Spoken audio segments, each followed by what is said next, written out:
Darba tikums, prasme pārvarēt grūtības un ticība Latvijas lauku nākotnē. Tas ir vienojošais Madonas novada lauksaimniekiem, kuri nu pat svinīgā un sirsnīgā gaisotnē tikās lauksaimnieku ballē 2026, kur tika godināti labākie. Grūti jau pateikt, vai mēs vienīgie bijām pelnījuši, vai tiešām pelnījuši. Tā ir ikdiena. Celies, strādā, dari. Mēs jau nedaram to šim, mēs daram sev. Kad strādā pat sev, un tad tu dari to, ko tu gribi, un tā ir tava arī kopā atpūta tas darbs, un tas sniedz tev to visu to gandarījumu. Bet viegli taču nav. Nē, nav. Nē. Tas ir garas stundas. Nemaz. 17 stundas darba diena. Kur jūs ņemat to spēku, lai varētu celties, iet un būt tā 17 stundas ierindā? Nav jausmas. Laikam tāpēc, ka gribās jau dzīvot sakoptā vidē, tas ir viens. Droši vien, ka tas ir sirds lieta. Tas ir aicinājums. Es nemāku īsti pateikt. Atgriezos no Dānijas, lai strādātu priekš sevis. Kas bija tā motivācija? Jo taču visi dodas uz to tālo zemi, lai meklētu. Bet tu atgriezies. Tā ir sveša zeme. Cita valoda, citi cilvēki. Latvijā tomēr ir labāk.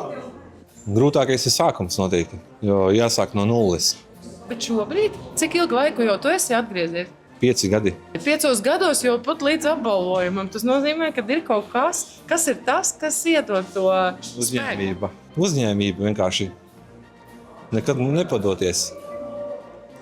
Ja kaut ko sāk darīt, jānoved līdz galam. Es vienmēr lepojos ar saviem Madonas novada zemniekiem. Mēs esam īpašāki, varošāki, darošāki.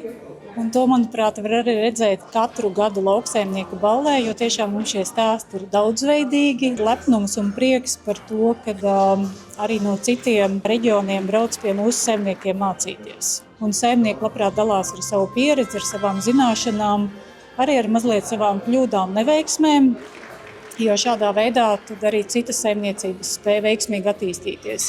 Mēs esam zaļākais novads Latvijā. Un to apliecina arī agrotopā statistikas dati. Mums ir ļoti spēcīgi konvencionālie zemnieki gan lopkopībā, gan graudkopībā, bet tomēr mēs esam zaļākais. Mums ir lielākās bioloģiski vērtīgo zālāju platības, mums ir lielākās bioloģisko lauksaimnieku platības. Esam zaļākie. Balle šogad notika Ērgļos ar moto iedvesmas stāsti, vēlreiz apliecinot, ka lauku attīstība balstās cilvēkos, kuri saglabā pieredzi un vienlaikus meklē jaunas iespējas. Katrs apbalvojums šajā vakarā bija kā liecība ieguldītajam darbam un mīlestībai pret savu nozari. Sākums ir tas, kad tu dari visu pats, saimniecība aug un tu vairāk pie tās vadīšanas paliec, nevis pie tās darīšanas. Protams, patīkami redzēt augļus, ka viss izdodas, ka viss sanāk. Bet, lai līdz tam nokļūtu, tas ceļš sūrs. Tas, protams, jā, man bija vairāk kā 20 gadi. Šobrīd mums ir vairāk kā 900 hektāri. Strādājam 4. Sagatavojamies pāri pa 1000 tonnām sezonā. Tas grūtākais ir gaidīt, ka beigs lietus vai beigsies sausums. Pārējais viss ir kārtībā. Pārējais viss labi. Tikai jāstrādā. Tikai jāstrādā, noteikti tikai jāstrādā. Man viens sens tāds lauksaimnieks teica, ka tāds gads, kā bija pagājušajā gadā, pēc temperatūrām esot bijis kaut kāds 76, 77. Tā kā, protams, ka tādi gadi ir reti, viņi ir jāpārvar un tā ir cīņa, bet lauksaimnieki ir centīgi un mēs spējam tikt galā. Tāpēc arī šodien tā kā lauksaimnieki un arī mūsu uzņēmumi ļoti centīgi. Es domāju, ļoti svarīgi, ka Lazdonas piensaimnieki teiksim tādu veselē mēs pasniedzām šo medaļu par centību.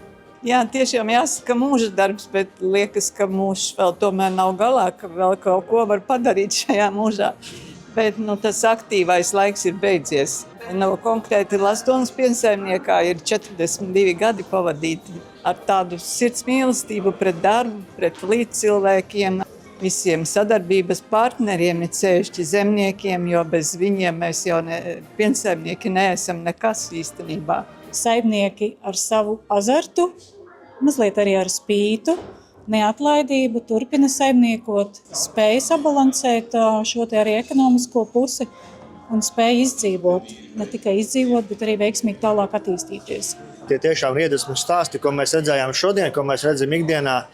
Un man liekas, tās saimniecības paliek tikai stiprākas, attīstās projektu tehniku, paplašina teritorijas un atrod jaunas nišas tiešām visu cieņušiem cilvēkiem. Un Tādā pasākumā varam pateikt viņiem paldies un ļoti spēka vārdus turpināt. Ir liels patos būt šeit, lūkoties, kad zemnieki tomēr ir ar uguntiņām acīs un gatavi strādāt.